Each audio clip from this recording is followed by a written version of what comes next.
इन camp वालों ने भी बड़े भरोसे से वोट दिया था, आज इन्हीं के घर उजाड़ दिया। आज इनका कोई सुनने वाला नहीं है, भारतीय जनता पार्टी भी नहीं सुन रही। ये कोई पाकिस्तानी नहीं है, ये बांग्लादेशी नहीं है, ये 1988 से पहले की झुग्गी है।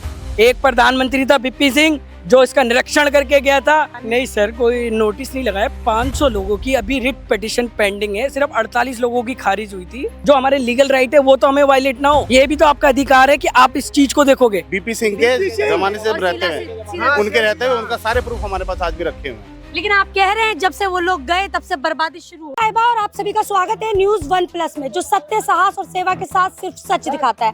आज फिर हाजिर है एक नई स्टोरी के साथ। ये तो आपको पता ही होगा कि पूरी दिल्ली में बुलडोजर एक्शन हो रखा है, लेकिन आप इस चीज को देखिए, जो लोग हैं उनका कहना है, इस वक्त जो हम मौजूद हैं वो कालका जी के अंतर्गत आने वाली भूमिहीन कैंप में है, जहां डेमोलेशन का काम हुआ और बुलडोजर चला।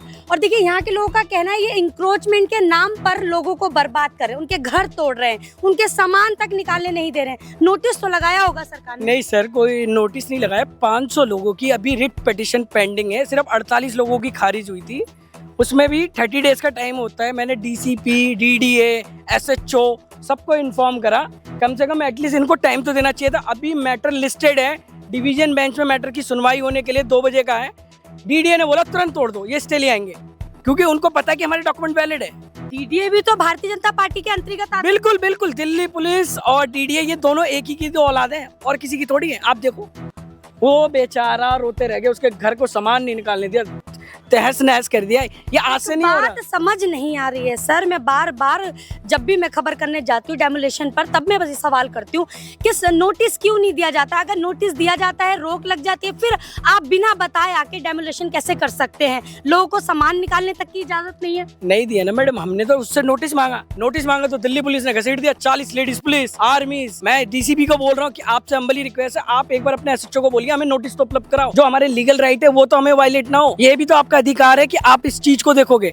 आप मुझे ये बताओ, इन्होंने 1862 को दिए, जो 1200 लोग हैं जिनको घर नहीं मिले, जो इस मामले में फाइटिंग कर रहे हैं। ये कोई पाकिस्तानी नहीं है, ये बांग्लादेशी नहीं है, ये 1988 से पहले की झुग्गी है।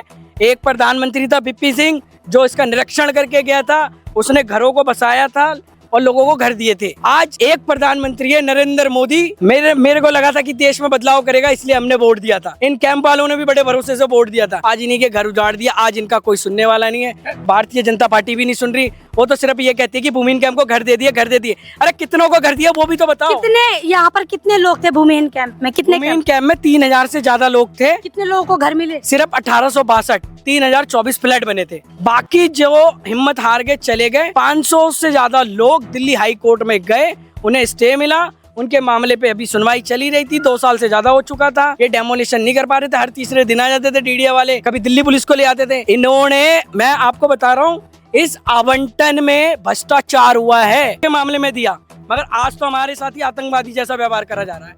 मेरा यही कहना है, अगर हम अवैध है, हमें बार बार जो इंक्रोचमेंट का वो दिया जाता है, आपको याद है मद्रासी कैंप के कुछ लोगों को घर दिया गया, और जिनको ये नहीं दे पाए उनको, जिनके उनके फ्लैट बेच दिया या उनमें दलाली गिरी हुई, उनको इंक्रोचमेंट बता दिया। यहाँ पे भी 1862 को घर दिया गया। सवाल माफ कीजिए, आपको बीच में रोक रही हूँ।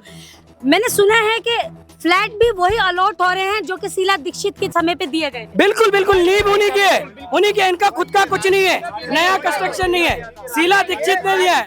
ही माल मिला है हमें, उन्हीं के राज्य का माल मिला है, उन्हीं के राज्य में ये जगह में हम थे, उन्हीं की कृपा से ही हमें वो जगह। शीला दीक्षित, बिल्कुल जी बिल्कुल, क्योंकि यहाँ तो उनका बीजेपी का कुछ है ही नहीं, बीजेपी कुछ है ही नहीं। कि इन लोग को मजबूरन को यहाँ पे दबना पड़ रहा है।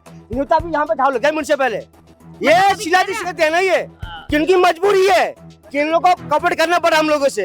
हम लोग 2 साल केस लड़ रहे हैं, 3 साल हो गए, 3 साल हो गए केस लड़ रहे हैं। कांग्रेस थी, शीला दीक्षित थी, तो आप लोग उनका देना ही है। बिल्कुल आज भी अगर भूखे तो नहीं मर रहे थे ना, घर तो नहीं टूटा था। उन्होंने हमें स्थायी जगह दे रखी थी, चाहे झुग्गी दे रखी थी। सीएम थे यहाँ के दिल्ली के बीपी सिंह सीएम थे। जो भी हो वो उनका दिया हुआ देना ही यहाँ पे। जब जाके बीजेपी कार्यकर्ता यहाँ पे थोड़ा घबराते हैं, किससे? हमसे। कोई सामने खड़ा नहीं होता, खड़ा क्या होता है? दिल्ली पुलिस प्रूफ रखा हुआ आज भी रहते हुए, उनके जमाने से रहते हुए आज भी हमारे पास उनका इनके जमाने से बीपी सिंह के जमाने से रहते हैं, उनके रहते हुए उनका सारे प्रूफ हमारे पास आज भी रखे हुए हैं। लेकिन आप कह रहे हैं जब से वो लोग गए तब से बर्बादी शुरू हो। पूरी बर्बादी कर दीजिए हमें। देखिए ना दिल्ली का क्या हाल हो रखा है। आप देखिए ना, गरीब उजाड़े जा रहे हैं। गरीब आदमी मर रहा है, बस और कुछ नहीं है। प्रियंका कैंप हो, कीड़े मकोड़े समझ रहे हैं। अभी जेलर वाला बाग को भी हमने स्टे कराया, जेलर वाला बाग में भी जल्दी है। आपको मैं एक बात बताना चाहता हूँ, यह डीडीए के ना कुछ इंपॉर्टेंट अधिकारी है डीसू की, इनकी मिली भगत है। गणपत लाल, चिराग गुप्ता, ये बलराम, राम अवतार मामा, दिल्ली पुलिस, ये सारी मिली भगत है। आप एक बार बताओ, 1 घंटे वेट नहीं कर सकते थे, न्यायालय में मामला चल रहा बिल्कुल कर सकते। ये देखो ये बच्चे हैं। सर इधर आ जाइए ना, आप भी प्लीज बोलिए। आ जाओ मनीष आ जाओ। और ये कोई इंक्रोचमेंट नहीं है जो बार बार